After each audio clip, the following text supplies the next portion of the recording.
Jean-François Barry, un chroniqueur pas comme les autres. Ah, les Nordiques de Québec. On les a aimés, on les aime encore, en fait. Et c'est bien de remonter dans le temps, Jean-François. Au 11 octobre 1972, il y a 51 ans, les Nordiques de Québec amorçaient leur grande aventure dans l'Association mondiale du hockey. Il y a un livre qui est tout chaud, d'ailleurs, qui se penche sur l'histoire des Nordiques. Exactement, qui s'appelle Là où tout a commencé. En fait, c'est l'histoire des Nordiques, mais dans l'AMH, donc dans l'Association mondiale de hockey, avant que les Nordiques transfèrent dans la Ligue nationale, comme on le sait. Puis c'est une époque qu'on connaît peu. En tout cas, moi, là, à 47 ans, je connais les Nordiques, même les débuts des Nordiques dans la Ligue nationale, c'est flou, mais je connais les Nordiques dans la Ligue nationale. Mais comment ça s'est passé? À la base, honnêtement, j'en découvre plein. C'est un super beau livre qui est très, très bien fait avec les photos, avec des descriptions de matchs, avec des sommaires. C'est autant un livre qu'on peut lire tout de suite, mais qu'on peut laisser traîner sur la table du salon, là. C'est sûr que si vous avez des invités amateurs de hockey, ils vont aller jeter un coup d'œil à ça. On en discute donc avec Jean-Pierre Dauteuil, qui est un des auteurs qui est avec nous ce matin. Bonjour, M. Dauteuil.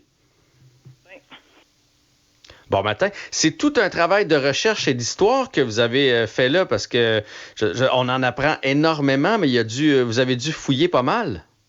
Oui, c'est un an de travail. Je l'ai fait avec mon collègue Jean-Philippe Otis, qui est mon neveu. Alors, c'est le troisième livre qu'on sort, et celui-là a demandé un an de travail, recherche dans les journaux, les archives.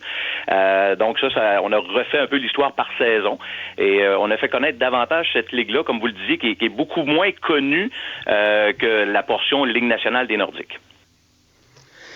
On apprend plein de choses là-dedans, entre autres. Moi, je ne savais pas qu'il y avait eu un concours pour trouver le nom des Nordiques, là. Ça a failli s'appeler les Laurentiens, et c'est le public qui a voté. Oui, c'était ça dans le temps. Lorsqu'on a voulu vendre l'équipe, parce que ça a été difficile de vendre cette formation-là avec une ligue qui commençait, un circuit qui était méconnu, puis on se posait des questions parce qu'il venait concurrencer un peu la Ligue nationale de hockey pour permettre aux joueurs d'augmenter leur valeur et de négocier leur contrat plus facilement. Et là, on s'est approché du public. On est allé chercher l'approbation des amateurs de hockey, et on a fait un concours pour essayer de trouver le nom, et c'est le nom nordique qui est sorti le plus souvent. Il y avait les Laurentiens, il y avait les Maniacs, puis il y en a eu plein d'autres également qui ont sorti, mais c'est le nom les Nordiques là, qui est allé chercher le plus de votes dans la population. Oui, il y avait quand même plusieurs dissidents, disons ça comme ça, des gens qui n'y croyaient pas, entre autres Maurice Richard, qui avait fait une citation en disant que je crois pas à l'AMH, je crois pas au hockey à Québec, avant finalement de devenir entraîneur des Nordiques dans l'Association mondiale. Fait que ça a pris des gros noms comme Maurice Richard pour faire connaître. Dans le dimanche matin. M. Richard est assez virulent dans ses propos envers le Canadien de l'époque, et lui aussi a détruit un peu tout le travail de Marius Fortier de son groupe des six, là, qui avait tenté d'amener du hockey professionnel à Québec. Et Maurice Richard qui avait été dur en disant ça marchera pas cette ligue-là, c'est tout croche. Et quelques mois plus tard, il a été nommé le premier entraîneur de l'histoire des Nordiques de Québec. Marius Fortier et Maurice Filion l'ont convaincu de s'en venir à Québec. Finalement, ça a duré 2 matchs. Oui, c'est ça. Ça n'a pas duré longtemps. Et là, au début, quand même, il y a beaucoup d'embûches, là, dans le sens que les remparts vendent plus de billets que les Nordiques dans l'AMH, même si c'est un plus gros circuit. Et là, ce qui a fait tourner le vent, c'est l'arrivée des joueurs vedettes. Parce que là, il y a des joueurs vedettes qui ont fait « Ah ouais, les Nordiques m'offrent plus d'argent que dans la Ligue nationale de hockey. Je vais aller jouer là-bas. » Et là, l'arrivée de ces joueurs-là, on parle entre autres de Jean-Claude Tremblay, de Bobby Hull ailleurs dans la Ligue, a fait tourner le vent pour l'AMH.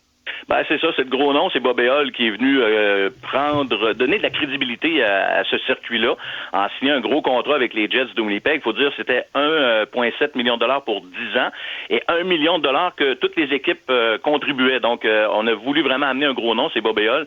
Jean-Claude Tremblay, lui, a fait un pied de nez aux Canadiens et à Sam Pollock en acceptant l'offre des Nordiques. Son salaire est passé de 60 000 à 140 000 dollars par année. Et là, on se disait, ça ne durera pas. Mais finalement, il y a d'autres joueurs voir chez le Canadien, Marc Tardif a quitté en 73 pour la MH, s'est joint aux Nordiques en 74. Régent Houle aussi a joué pour les Nordiques pendant 3 saisons, avait quitté le Canadien. Et là, ça a commencé à ébranler un peu le Canadien. Là, sur son territoire, il y avait une équipe qui l'étalonnait à 2 heures de route. Et c'est là que ça a commencé. On parle beaucoup de la rivalité canadien-nordique dans les années 80, là, et c'est tout à fait louable, mais ça a commencé déjà auparavant, alors qu'il y a des joueurs qui se laissaient tenter par la MH et qui faisaient un pied de nez à la Ligue nationale et au Canadien de Montréal également. Mm-hmm. Et ça a amené la naissance des Nordiques, des Jets, des Whalers, des Oilers, entre autres. Là, c'est là qu'ils ont vu le jour, eux aussi. Je feuilletais le livre, je suis retombé sur le logo des Nordiques, qui pour moi, même si je les détestais, là, moi j'étais un fan des Canadiens, le logo des Nordiques, il y a quelque chose qui me rappelle ma jeunesse là-dedans, surtout que là, il a pas changé. Tu sais, dans les dernières années, il y a bien des équipes de la Ligue nationale qui ont changé leur logo. Celui des Nordiques, c'est un des plus beaux qu'on ait vu dans le sport. Vous êtes d'accord avec ça? Ben oui, je pense. Puis il est demeuré dans le temps. Il n'y a pas eu beaucoup de modifications. On a tenté de le changer au milieu des années 90 avant que le club parte pour Denver, puis ça n'a pas fonctionné. Les gens se tenaient à leur gros N rouge avec le petit bâton de hockey puis la rondelle. C'est demeuré dans le temps. Les couleurs ont un petit peu... Bon, il y a le blanc, le bleu un petit peu plus, ou le rouge et les fleurs d'Olysée qui sont venues s'ajouter là, pendant les années 70. Là. Mais ce chandail-là est demeuré presque, à part la première année où il était bleu poudre, là, ça a changé au cours des ans, puis il a pris forme vraiment dans le milieu des années 70 et c'est resté presque le même avec des petits changements. Mais le logo, lui, est demeuré au fil du temps et les gens le reconnaissent encore. Il y a encore des chandails des Nordiques qui se vendent partout, là. On en voit pendant des matchs aux États-Unis. Il y a encore des gens qui ont le chandail des Nordiques dans les estrades. C'est vrai. Monsieur Dauteuil, y croyez-vous encore au retour des Nordiques? Je dirais qu'actuellement, moi, je pense que la Ligue nationale a d'autres visées, puis on le sait très bien. On inclut souvent Québec dans les négociations, puis les différentes rumeurs. Je ne sais pas si la Ligue nationale a vraiment des visées pour Québec. Et je sens ici à Québec un petit peu moins là, d'effervescence. Depuis 3-4 ans, les gens se sont fait comme une idée. Il y a plusieurs rumeurs. Là, on parlait de la Caroline à un certain moment. Il y avait d'autres formations. Puis là, dernièrement, on entendait les Jets pourraient déménager à Winnipeg. Il y a toutes sortes de rumeurs qui sortent. Je ne sais pas encore si ça va se faire. Heureusement, si ça se fait, tant mieux pour tout le monde, mais il faut également vouloir cette équipe-là, puis il faut également que la Ligue veuille s'installer ici à Québec. On a quand même un amphithéâtre de qualité. Ça fait différent de certains endroits. Je vous nomme Arizona, par exemple. Donc, les Coyotes qui étaient souvent dans les rumeurs. Je ne sais pas si ça va se faire. Si ça se fait, tant mieux pour tout le monde. Je pense qu'on va aller chercher une rivalité supplémentaire avec le Canadien de Montréal pour les prochaines années. On revivra peut-être pas celle des années 80, mais il y aura quand même un semblant de rivalité qui pourrait s'installer éventuellement. Je nous le souhaite, encore loin, je pense, de la coupe aux lèvres. Oui, non, ça c'est vrai, mais je nous le souhaite. En tout cas, Jean-Philippe Dauteuil, vous êtes co-auteur du livre « Là où tout a commencé, l'épopée des Nordiques de Québec dans l'AMH ». Merci beaucoup d'avoir été avec nous. Merci beaucoup, Jean-François, aussi, de nous avoir fait découvrir cet ouvrage-là. Vraiment très bien fait. Bye-bye. Salut.